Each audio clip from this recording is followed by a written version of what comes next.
Salut à tous et bienvenue. Et si on se disait qu'une seule petite modification, qui n'a absolument rien à voir avec la puissance de frappe, pouvait complètement transformer une partie de pickleball? Aujourd'hui, on va explorer cet élément fondamental que beaucoup de monde ignore. On a tous connu ça, ce fameux palier. On se demande, mais pourquoi est-ce que mes progrès stagnent? On a l'impression de tout bien faire, de frapper plus fort, d'essayer de nouveaux coups, mais au final, rien ne bouge vraiment sur le terrain. Bon, rentrons direct dans le vif du sujet. La réponse, elle ne se trouve pas dans la nouvelle raquette à la mode. Non. Elle est dans les pieds. C'est vraiment le secret que beaucoup de joueurs intermédiaires ne voient pas, et pourtant, c'est ce qui fait toute la différence. Alors, pour s'améliorer, la toute première étape, c'est d'identifier le vrai problème. Et pour la plupart des joueurs et joueuses autour du niveau 3.5, eh bien ce problème a un nom, on l'appelle le penchant. Alors, c'est quoi exactement le penchant ?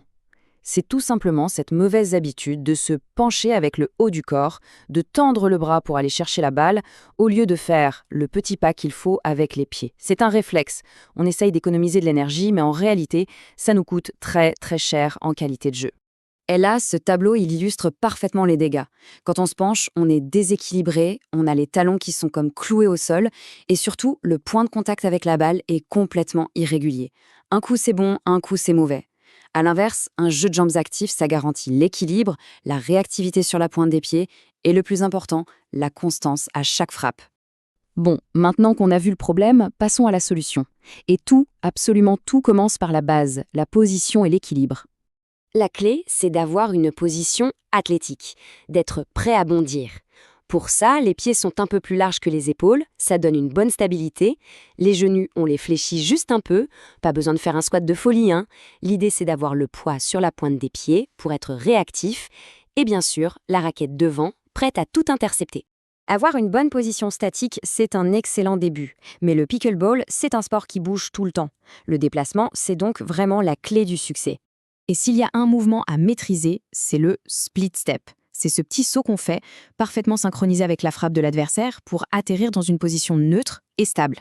Le truc génial avec ça, c'est que ça charge les muscles des jambes, un peu comme des ressorts, prêts à exploser dans n'importe quelle direction. Pour qu'il soit parfait, il y a 3 points super importants.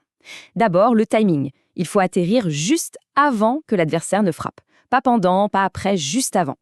Ensuite, on atterrit sur les 2 pieds en même temps pour un équilibre maximal. Et enfin, la posture. On garde la poitrine et le menton haut pour rester bien droit et ne pas basculer en avant. Et attention, hein, il ne faut pas croire que ça ne concerne que les grosses frappes. Comme le dit très bien la joueuse pro Marie Mbereg, il faut faire au moins un pas par dink. Chaque coup, même le plus petit, le plus anodin, demande un jeu de jambes actif. Allez, à cette théorie, on passe à la pratique. Voici quelques exercices super efficaces à faire progressivement pour que tout ça devienne une seconde nature. On commence par l'exercice numéro 1, le mouvement latéral. Et pour ça, on va faire un truc un peu contre-intuitif, on enlève la balle. L'idée, c'est d'éliminer toute distraction pour se concentrer à 100% sur les pieds. L'objectif ici est tout simple, forcer le cerveau à prendre l'habitude de bouger les pieds d'abord. On se déplace latéralement entre la ligne du milieu et la ligne de côté, en allant toucher chaque ligne avec le pied. Et le détail qui tue, c'est que c'est toujours le pied extérieur qui doit démarrer le mouvement.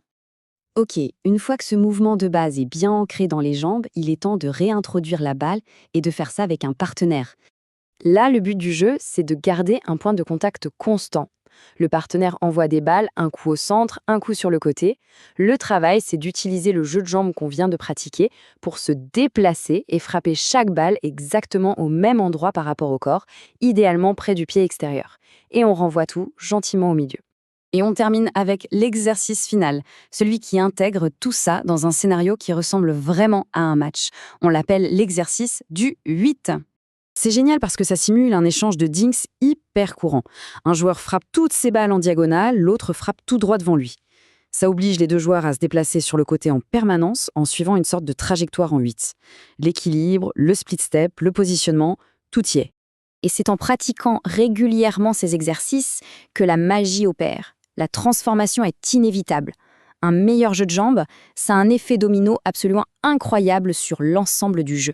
D'ailleurs, il y a une citation qui résume parfaitement ça, et qui est assez folle quand on y pense. Une simple amélioration de 10% dans le jeu de jambes peut entraîner une amélioration de 100% du jeu global. C'est un retour sur investissement juste énorme. Donc s'il y a une seule chose à retenir de tout ça, c'est la suivante. Le jeu de jambes, ce n'est pas un petit détail, ce n'est pas une option à régler plus tard.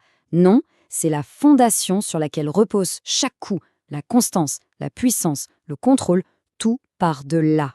Alors, la prochaine fois sur le terrain, pour le prochain point, la question à se poser dans sa tête change complètement. Ce n'est plus où est-ce que je vais frapper la balle, mais plutôt est-ce que mes pieds sont prêts. Et c'est ce simple changement d'état d'esprit qui peut tout débloquer.